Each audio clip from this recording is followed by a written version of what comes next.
Sudah jelas sinyal dari keluarga Presiden Jokowi, capres pilihannya adalah Ganjar Pranowo.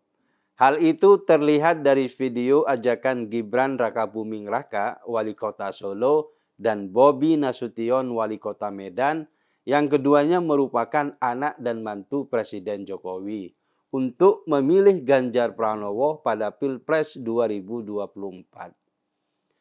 Sebelumnya, Gibran juga tampak menempelkan stiker bergambar Jokowi dan Ganjar di rumah penduduk. Solidaritas itu dilakukan bukan hanya untuk mempromosikan Ganjar, tapi juga Bacalek Muda PDIP. Kabar dari keluarga Jokowi itu semakin menguatkan proses kembali naiknya elektabilitas Ganjar, bahwa dukungan keluarga Jokowi pada Ganjar itu akan semakin menambah semangat pergerakan di bawah. Kabar yang sebelumnya beredar bahwa Jokowi mendukung Prabowo itu tidak benar. Prabowo hanya memanfaatkan nama Jokowi untuk mengeruk keuntungan. Kabar itu memang dikuatkan oleh beberapa parpol yang katanya merapat dalam koalisi atas arahan Pak Lurah. Tapi kemudian Jokowi menyangkal itu dalam pidato yang disampaikan di gedung DPR pada 16 Agustus lalu. Mungkin saja ada nama yang sengaja mencatut nama Jokowi. Orang yang mendengar perintah Jokowi otomatis akan patuh.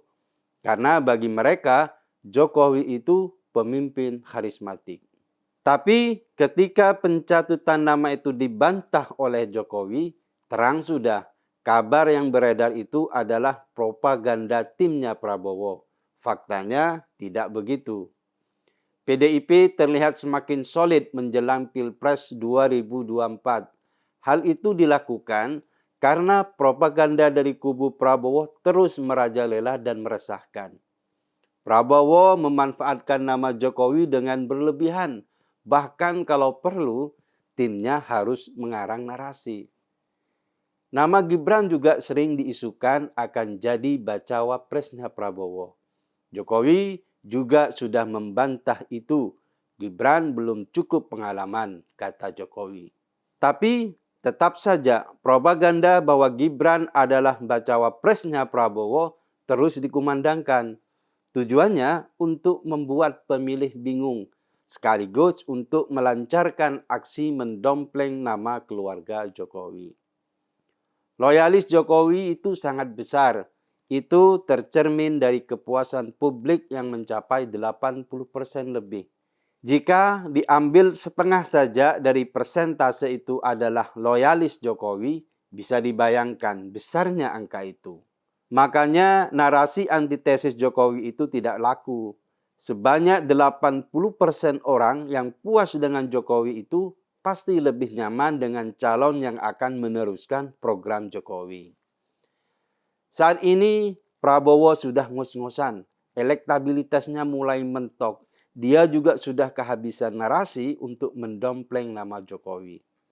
Lama-lama orang juga akan bosan jika melihat Prabowo sebagai pengekor. Kalau istilah Bro Uki di video gagasan Uki enggak genuine. Mestinya sebagai capres, Prabowo itu juga punya rencana sendiri.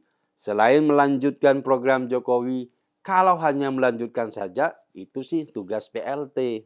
Dalam kondisi yang kurang menguntungkan itu, Prabowo terus berupaya membuat propagandanya berputar-putar. Isinya tentang mengkapitalisasi Jokowi dan keluarganya. Selain itu, tim Prabowo juga getol mendekati orang-orang dari pendukung Jokowi yang punya pengaruh. Jika orang-orang itu bisa dibelokkan, akan ada banyak suara yang bisa ditarik. Mereka juga diuntungkan dengan semakin kuatnya narasi bahwa Prabowo adalah penerus Jokowi. Sebenarnya sulit menerima narasi bahwa Prabowo adalah penerus Jokowi. Sebab terbukti amanat yang dibebankan pada Prabowo berantakan semua. Contohnya food estate. Bagian yang diserahkan untuk dikelola Prabowo gagal total. Pohon-pohon dibabat untuk ditanami singkong. Ternyata tanahnya tidak cocok. Akhirnya kebun singkong seluas 600 hektar itu dibiarkan begitu saja. Begitu juga dengan belanja alutsista untuk memperkuat pertahanan. Bukannya fokus pada pesawat baru, Prabowo malah membeli pesawat bekas. Ironisnya, dulu negara yang sama menawarkan pesawat itu secara gratis, tapi ditolak. Prabowo juga gagal meningkatkan industri pertahanan karena semangatnya bukan membuat senjata sendiri, tapi impor sebanyak-banyaknya dari luar negeri. Jokowi dan keluarganya tentu bukan orang bodoh. Mereka bisa menilai watak seseorang dari tugas yang dikerjakan. Seseorang yang melaksanakan tugas dengan baik pasti didukung. Tapi untuk orang yang sering abai dan gagal seperti Prabowo, mereka harus hati-hati. Jangan sampai mereka salah memberikan dukungan dan mendapat malu kemudian. Inilah makna dari dukungan keluarga Jokowi pada Ganjar Pranowo. Mereka tahu persis rekam jejak Ganjar saat memimpin Jawa Tengah. Maka mereka mengajak masyarakat di wilayahnya untuk mendukung Ganjar sebagai presiden. Jelas dan gamblang, tak perlu ditafsir-tafsirkan lagi.